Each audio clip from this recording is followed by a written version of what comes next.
Hip pain is one of the main reasons people over 60 start losing their mobility and independence. But here's what's interesting. According to the 2025 clinical guidelines, the right exercises can reduce pain and improve joint function just as well as many medications. Today we're going to do 3 things. First, we'll take a quick test to check on the health of your hip joint. Then, I'll show you a set of 5 exercises you can do right at home. And at the end, 3 life hacks you've definitely never heard before. Let's check right now what condition your hip joint is in. I'm going to ask you 5 questions. For every yes answer, give yourself 1 point. Ready? Question 1. Groin pain or deep pain inside the joint. When you get up from a chair or go up the stairs, do you feel a deep aching pain in your groin area or deep inside your hip? If yes, +1. This is a classic sign of a problem inside the joint itself. Most often, it's osteoarthritis, which means your cartilage is wearing down.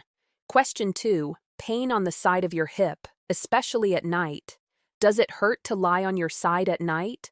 Or does the pain on the side of your hip get worse when you stand in one spot for a long time, like waiting in line or standing at the stove? If yes, +1.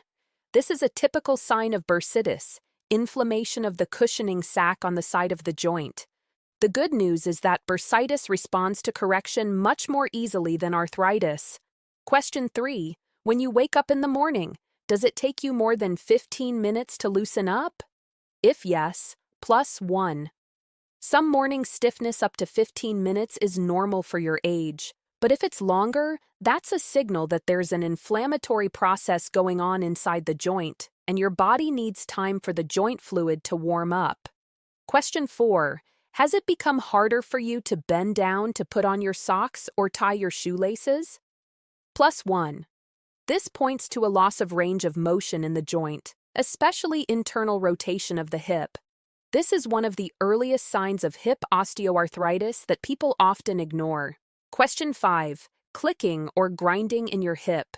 Do you hear clicking, popping, or grinding in your hip when you move? If yes, +1. This is called crepitus, and it can mean that the cartilage in your joint has already thinned out and the bones are starting to rub against each other. All right, did you add up your score? If your score is 0, that's excellent. Your hip joint is in great shape. But I still recommend staying for the exercises because it's always better to know what to do before problems start. A score of 1 to 2 points suggests some early warning signs. The exercises I'm about to show you can really help at this stage. With 3 to 4 points, it's a good idea to see a doctor, but these exercises can still be very helpful. And 5 points is a serious warning sign. In that case, don't wait. Make an appointment with a specialist. And now, write your score in the comments. No matter what your result was, I'm now going to show you a set of 5 exercises. They go in a specific order from easiest to hardest. First, we'll gently warm up the joint, then strengthen the muscles around it, and at the end, we'll stretch. Please do them in exactly this order. All you need is a chair and a mat. Before we start, we need to gently warm up the joint. Never start with strength exercises on cold muscles. Sit on a chair, back straight, feet flat on the floor. Slowly lift one knee toward your chest as high as you comfortably can. Then lower it. Now the other one like you're marching in place. Don't rush. Keep it smooth. 10 times on each leg. This already starts activating your hip flexors and increases blood flow to the joint. Now let's move to the mat.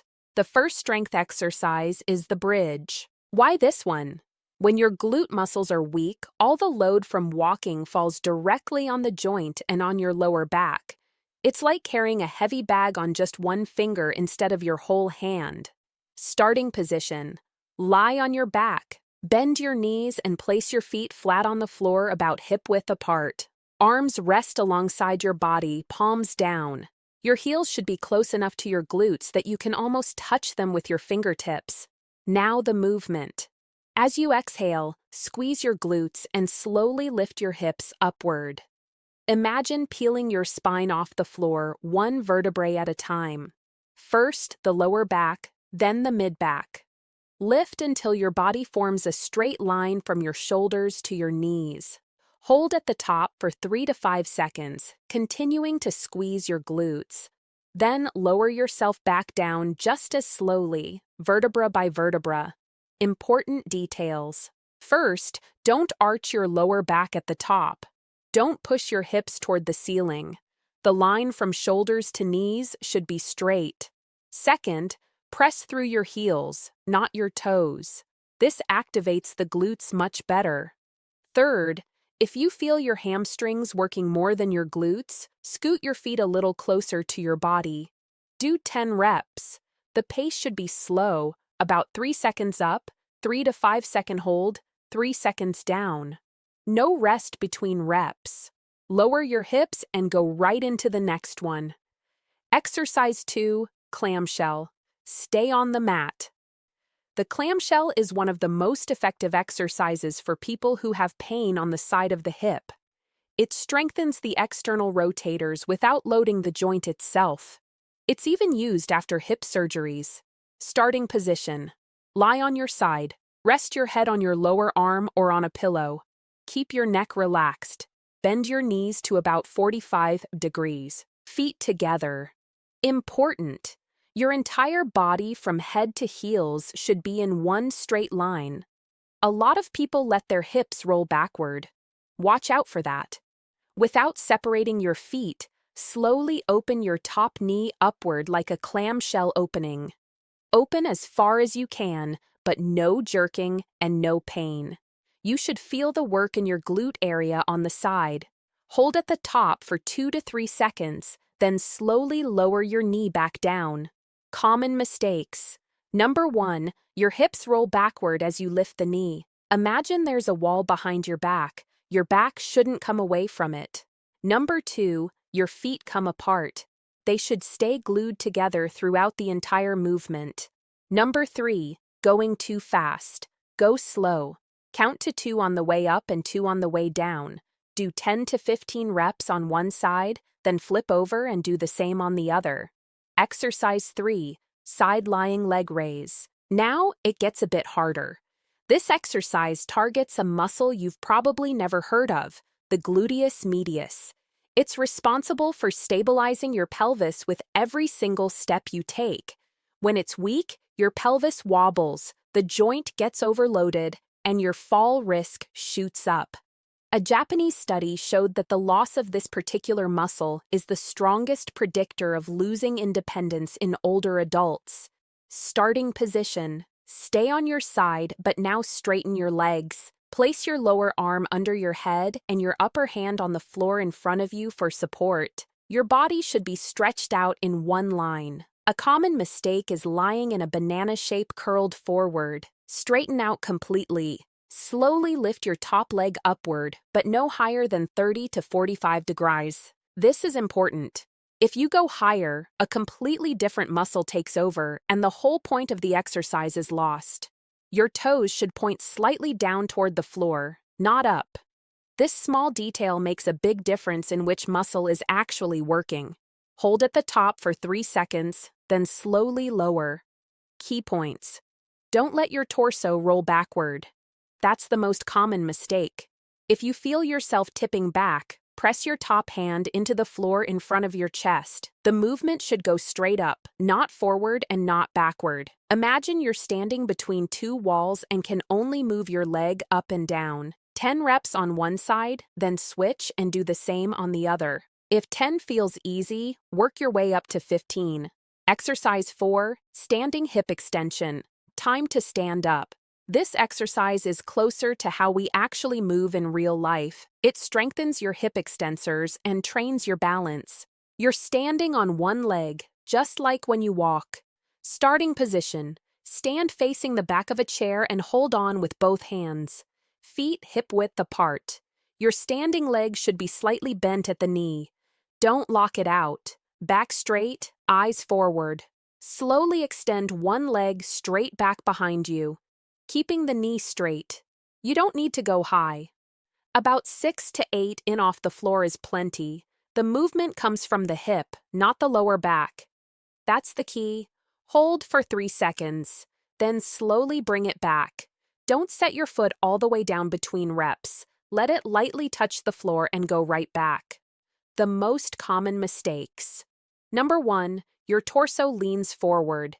If you're leaning, the range of motion is too big. Make it smaller. Your upper body should stay upright. Number 2, your lower back arches. Tighten your abs and keep your core engaged. Your lower back should stay stable. Number 3, going too fast. Count 2 up, 3 hold, 2 down. 10 reps on one leg, then the other.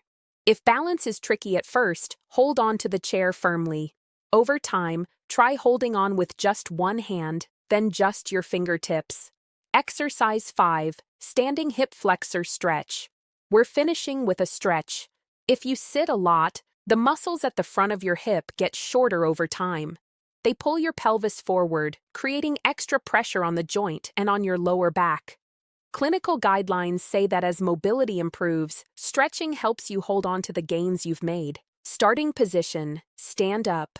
Hold the back of the chair with one hand. Step your left foot forward about 1.5 steps ahead. Your right leg stays behind. Both feet should point straight forward.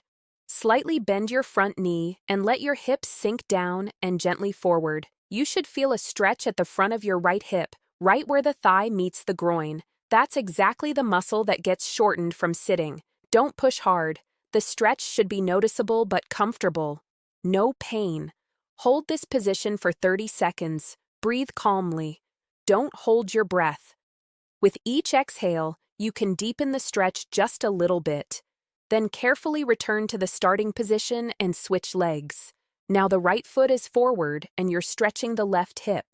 Keep your back straight. Don't lean forward. If you're leaning, you're losing the stretch.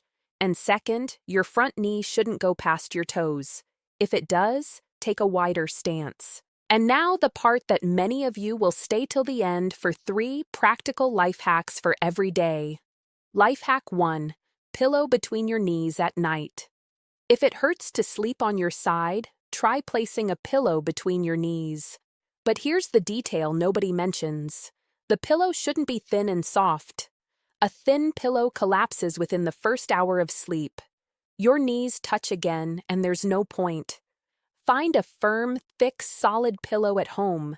Maybe a round one, a couch cushion, something that won't flatten under your weight. The idea is simple. Your hips need to stay aligned all night long. When they are, the pressure on the joint is relieved and you wake up without that morning stiffness. Life hack 2, golden milk with turmeric. Turmeric is a spice with natural anti-inflammatory properties. The active compound curcumin has been shown in studies to help reduce inflammation in the joints, but here's the important detail that most people don't know. On its own, curcumin is very poorly absorbed by the body. To make it work, you need a pinch of black pepper. It increases absorption dramatically. Without the pepper, the turmeric barely reaches your joints. One of the easiest and tastiest ways to add turmeric to your diet is golden milk. We actually have a separate video on this channel where I show you step by step how to make it properly. The link will be in the description. It's not just good for your joints, it's genuinely delicious. You can drink it any time of day. Just one thing, not later than 2 hours before bed, so you don't have to get up at night. And of course, this is not a replacement for any medications. It's simply a healthy habit that can complement your diet. Life hack 3, the high seat rule. Have you noticed that the most painful movement is getting up from a low chair or a toilet? That's because the bending angle in the joint is at its maximum and the pain is at its worst. Simple fix. Your knees should never be higher than your hips when you're seated. Ideally, they should be slightly lower. For a chair, put a firm cushion on the seat. For a couch that sinks in, fold a blanket into several layers and put it underneath you. You'll sit higher, firmer, and won't sink into that hole anymore. This dramatically reduces the load on the joint when you sit and when you stand up. Same thing goes for the toilet. There are raised toilet seat attachments that add 4 to 6 in of height. Get one of those and you'll be amazed at the difference. Remember the main thing, movement is the best way to keep your joints in working condition. According to the research, after just 4 to 6 weeks of regular exercise, most people notice better balance and strength. Do this routine 2 to 3 times a week. That's enough. Drop your test score in the comments. Subscribe. Hit like. It helps other people find this video. See you next time.